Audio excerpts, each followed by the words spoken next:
Namaste to everyone. On request of everyone, I have decided to make some videos related to PTE academics.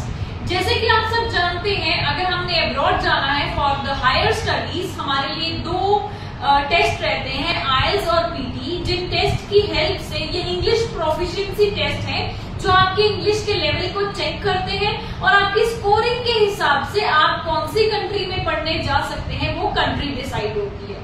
तो usually हम IELTS के बारे में तो मैंने काफी सारी वीडियोस बनाई हुई है। If you haven't watched them, आप हमारे चैनल पे जाके, यूट्यूब पे, इंस्टाग्राम पे जाके चेक कर सकते हैं and you can have knowledge about what is IELTS. And now today we are going to talk about PTE academics. As you all know, अगर आपको स्टडी बेस पे जाना है अब्रॉड तो आपको PTE academics करनी पड़ती है, जैसे कि IELTS academics होता है।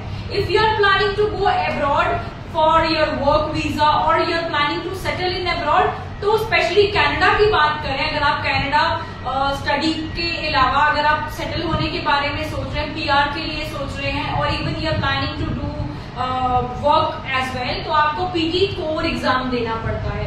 But if you are planning to study in Canada और any other country, then you can go for PTE academics test. तो आज हम PTE की बात करेंगे। जब हम कोई भी चीज नई पढ़ने शुरू करते हैं या किसी चीज को प्लान बनाते हैं कि हम फर्दर फ्यूचर में ये चीज करने वाले हैं, तो बेसिकली हमें एक आइडिया होना चाहिए कि वो चीज है क्या। लाइकवाइज आज हम बात करेंगे PTE की, कि PTE है क्या। PTE basically stands for Pearson Test of English. This is an English proficiency test जो आपकी इंग्लिश के लेवल को चेक करते हैं कि क्या ये स्टूडेंट या क्या ये इंसान इंग्लिश बोल पाएगा, क्या ये समझ पाता है या नहीं, क्या ये बोल पाता है या नहीं, क्या ये सुन के समझ पाएगा या लिख पाएगा अंग्रेजी या नहीं। तो उस आपके इंग्लिश के लेवल को जज करने के लिए, जस्टिफाई करने के लिए ये टेस्ट बनाया गया है, Pearson Test of English, which is also famous as PTE. अब हम बात करेंगे कि PTE में क्या खास है। So here we are going to talk about benefits of PTE. The first benefit is this is computer based test. Unlike your IELTS, आप सब जानते हैं IELTS जो है that is pen and paper based test. आपको pen मिलता है, paper मिलता है, you have to do everything on a paper, like आप 10th, 12th या ग्रेजुएशन के एग्जाम्स जैसे दिए होंगे, सेम उस हिसाब से पेन एंड पेपर बेस्ड रहता है। Whereas PTE is computer based test, इसमें टोटली कंप्यूटर इन्वॉल्वमेंट रहती है।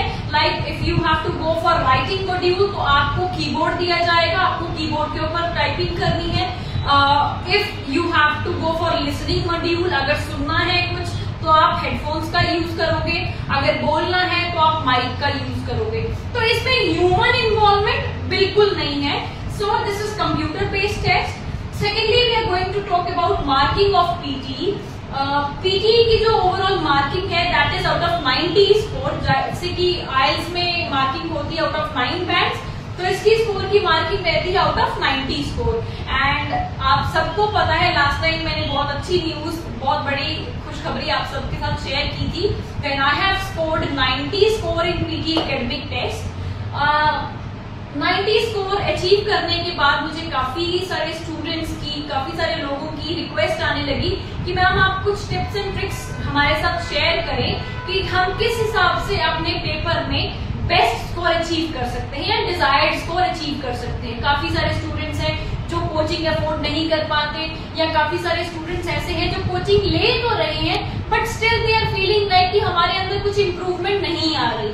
और एक चीज मैं हमेशा कहना चाहती हूँ और मैं ये हमेशा अपने स्टूडेंट्स को बोलती भी हूँ कि आप जब भी किसी को फॉलो करते हैं, जब आप किसी से कोचिंग लेते हैं या आप मैथ्स की ट्यूशन लेते हैं, फिजिक्स की ट्यूशन लेते हैं, ये देख लें कि मेरा पढ़ाने वाला टीचर जो है उसका खुद का लेवल क्या है, उसका खुद का IELTS PTE स्कोर क्या है, तभी तो वो आपकी हेल्प कर पाएगा। अगर कोई टीचर मुश्किल से खुद 65 लेके पास हुआ है, 65 स्कोर है, तो आपको कहाँ तक पहुंचा देगा वो? 55-60 तक। ऐसा तो है नहीं जिसका खुद का 65 स्कोर है आपको 80 तक पहुंचा दे।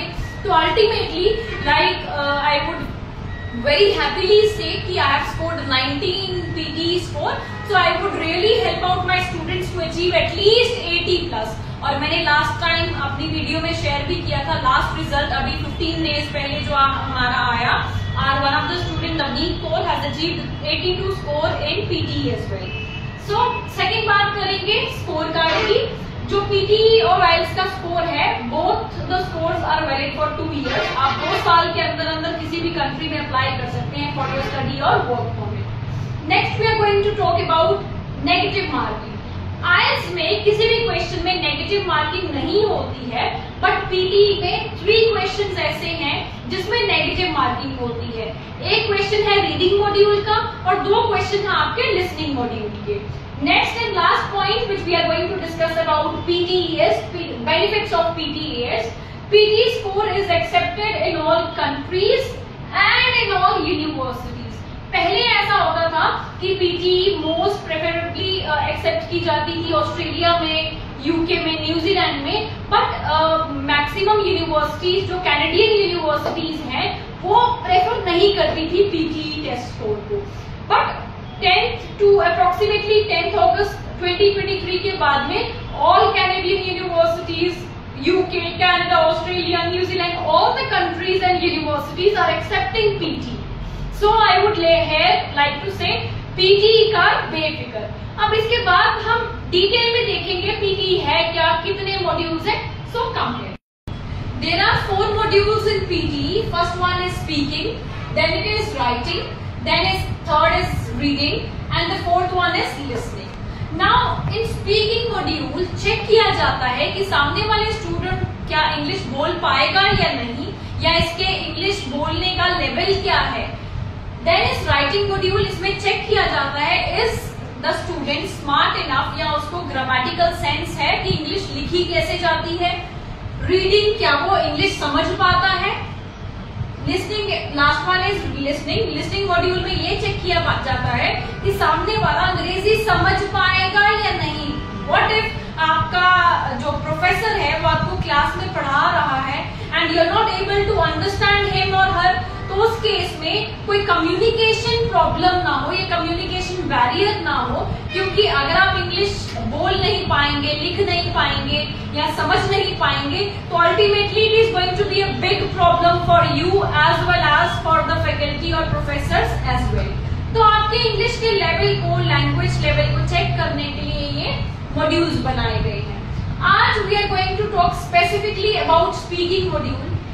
इसमें 5 तरह के क्वेश्चंस होते हैं. First one is read aloud, then it is repeat sentence, it is also known as RX.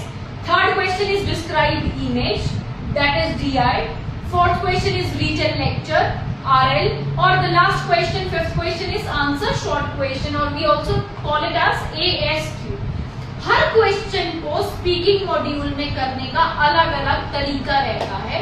तो आज हम वो डिस्कस करने वाले हैं कि क्या टिप्स एंड ट्रिक्स हमें फॉलो करनी चाहिए, या मैंने क्या फॉलो की थी कि मेरा 90 स्कोर आया. So let's come. सबको एक चीज पता होनी चाहिए, दैट इज PTE में हर मॉड्यूल के मार्क्स जो हैं वो दूसरे मॉड्यूल में भी कंट्रीब्यूट होते हैं, अनलाइक IELTS. लाइक IELTS में आपके राइटिंग मॉड्यूल या स्पीकिंग मॉड्यूल या रीडिंग और लिसनिंग के मार्क्स सिर्फ उन्हीं स्पेसिफिक मॉड्यूल्स में रहते हैं, whereas PTE में हर मॉड्यूल के जो अलग अलग क्वेश्चंस हैं वो अलग अलग मॉड्यूल्स में मार्क्स कंट्रीब्यूट करते हैं. Let's talk about first question of speaking, that is read allowed. अब नाम से पता चलता है रीड मतलब पढ़ो, अलाउड मतलब जोर से. आपको एक पैसेज दिया जाता है, it can be of 2-3 sentences और 20 to 30 वर्ड्स का एक पैसेज दिया जाएगा. आपको उसको लाउडली रीड करना है. तो ultimately what you are doing in this is reading. First of all you are reading the passage and then you are speaking. तो यहाँ पे मार्क्स कंट्रीब्यूशन कैसे होगी, आपके रीडिंग में भी मार्क्स आएंगे और स्पीकिंग में भी मार्क्स आएंगे. अप्रोक्सीमेटली आपके 30 to 35 मार्क्स रीडिंग मॉड्यूल में कंट्रीब्यूट होंगे, whereas 30 to 35 मार्क्स आपके स्पीकिंग मॉड्यूल में कंट्रीब्यूट होंगे. अब I will tell you what tips and tricks you should follow to achieve best or 90 score in your read aloud questions. The first read aloud question is displayed on your mobile screen. आप देख सकते हो कि आपके सामने एक read aloud question display हो रहा होगा, और before starting with how to solve, how to speak this read aloud question, आप सबको पता होना चाहिए कि रीड अलाउड की जो मार्किंग है वो 3 क्राइटेरिया पे बेस्ड होती है। The first one is content, second one is pronunciation, third one is fluency. जब हम फर्स्ट कंटेंट पार्ट की बात करते हैं, लेट अस सपोज आपको पता है कि आपके क्वेश्चन में या तो 2-3 सेंटेंसेस होते हैं रीड अलाउड में, या आपके सेंटेंस एक पैराग्राफ जो है वो 20-30 वर्ड्स का एक पैराग्राफ होगा। अगर आपने 30 वर्ड्स में से 10 वर्ड्स स्किप कर दिए तो ऑटोमेटिकली आपके कंटेंट के मार्क्स जो है that is going to be deducted. And if we come to words pronunciation part, अगर आप किसी वर्ड को मिस प्रोनाउंस कर रहे हो, गलत तरीके से प्रोनाउंस कर रहे हो, लाइक आपको पता है कि साइकेट्रिक की स्पेलिंग क्या होती है, PSYCHIATRIC। अब कुछ बच्चे साइकेट्रिक को साइकोलॉजी बोलेंगे, फिजिक्स बोलेंगे। अगर आप वर्ड को मिस प्रोनाउंस करते हैं तो भी वहां पे मार्क्स डिडक्ट हो जाते हैं। Next and the last part of your marking criteria is that is fluency. Now यहाँ पे काफी सारे बच्चे बहुत ज्यादा मिस्टेक करते हैं, इस चीज को एक गलत तरीके से लेते हैं फ्लुएंसी को। दे थिंक कि हमें एक रेगुलर स्पीड में, या वो ऐसा समझते हैं कि अगर हम बहुत फास्ट बोलेंगे तो we are going to get good score in read aloud in terms of fluency. तो आप ये गलत सोच रहे हैं। टू दो students I want to say fluency का मतलब है कि आपको एक नेचुरल एक्सेंट में बोलना है, आपको आर्टिफिशियल एक्सेंट यूज करने की जरूरत नहीं है। ना ही ज्यादा फास्ट बोलना है, ना ही ज्यादा स्लो बोलना है, या अननेसेसरी पॉजेस भी नहीं लेने हैं। कुछ स्टूडेंट्स आपने देखा होगा, कुछ स्टूडेंट्स ऐसे बोलते हैं, लाइक अभी आपके सामने क्वेश्चन जो डिस्प्ले हो रहा है, कुछ स्टूडेंट्स इसको ऐसे बोलेंगे, the most significant difference between any. अब वहां पे आप बहुत ज्यादा फास्ट बोल रहे हो। Ultimately there is no human involvement in your PTE marking criterias, है ना। एन एआई मशीन और software is going to check your PTE answer. तो उस मशीन को it need some time to recognise the answer कि जो student बोल रहा है वो प्रॉपर वर्ड क्या है, so that it can mark, or we can say it can compare your words with the program based words. Practice the second question. It was found that while many companies express interest in Jacobson's use case approach, actual scenario usage often falls outside what is described in textbooks and standard methodologies. Users therefore face significant scenario management problems not yet addressed adequately in theory or practice and are demanding solutions to these problems. तो आपने देखा, अगर कुछ बच्चे होंगे जो significant को sign बोलेंगे, या कुछ बच्चे हो सकता है सिनेरियो को सिग्नेरियो बोले। अगर आप वर्ड को गलत तरीके से प्रोनाउंस करेंगे तो आपकी प्रोनाउंसिएशन के जो 5 मार्क्स हैं उनमें से अकॉर्डिंगली हो सकता है 2 आपको 5 में से 3 नंबर मिले, 3.5 मिले, डिपेंड करता है आपने कितने वर्ड्स को मिस प्रोनाउंस किया। लाइक इसमें एक वर्ड था जैकॉब्सन्स, कुछ बच्चे इसको बोलेंगे जैकॉब्सन्स। तो आपको यहाँ पे मैं एक टिप आपके साथ शेयर करना चाहूंगी, अगर आपको कोई वर्ड डिफिकल्ट लगता है तो आप उसको 3 अल्फाबेट्स में डिवाइड कर दें। सॉरी, और वो कैसे होगा? फॉर एग्जाम्पल आपके सामने इस क्वेश्चन में एक वर्ड है मेथडोलॉजीज। आप देखिए, अगर ये बड़ा वर्ड है तो आप उसको कैसे डिवाइड कर सकते हो? हम 3 में डिवाइड कर सकते हैं, लाइक, या फिर अपने हिसाब से 4 वर्ड्स में। अब यहाँ पे हमें पता है मैथ, METH क्या बना, मैथ, और मेथड, METHOD, मेथड बना। मेथड के बाद लिखा है ऑलॉजीज, मेथड और लॉजीज, LOGIES, लॉजीज बना। तो मेथडोलॉजीज, इसको कैसे प्रोनाउंस करेंगे हम? मेथडोलॉजीज। तो आपको प्रोनाउंसिएशन के ऊपर स्पेशल ध्यान रखना है। और इन तीनों पार्ट्स की बात करें, कंटेंट, प्रोनाउंसिएशन, फ्लुएंसी, तो सबसे ज्यादा मार्क्स आपको देने वाली है फ्लुएंसी। आपको स्पीड का प्रॉपर ध्यान रखना है, आर्टिफिशियल साउंड नहीं करना है। कुछ बच्चे रोबोट की तरह बोलने की कोशिश करते हैं या सोचते हैं जैसे फॉरेनर्स या अंग्रेज बोलते हैं हम भी वैसे उनका एक्सेंट कॉपी करें। It should not be like that. अगर आप उनका एक्सेंट कॉपी करने की कोशिश करोगे, वर्ड्स गलत हो जाएंगे, आप फंबल करोगे, रुक रुक के बोलोगे, अल्टीमेटली जो आपकी फ्लुएंसी के मार्क्स कट जाएंगे। तो इट हार्डली मैटर्स, आप अपना नेचुरल एक्सेंट यूज कर सकते हैं। अननेसेसरी पॉजेस मत लीजिए। जब मैंने बात की अननेसेसरी पॉजेस की, दैट मीन्स अगर आप 3 सेकंड से ज्यादा का पॉज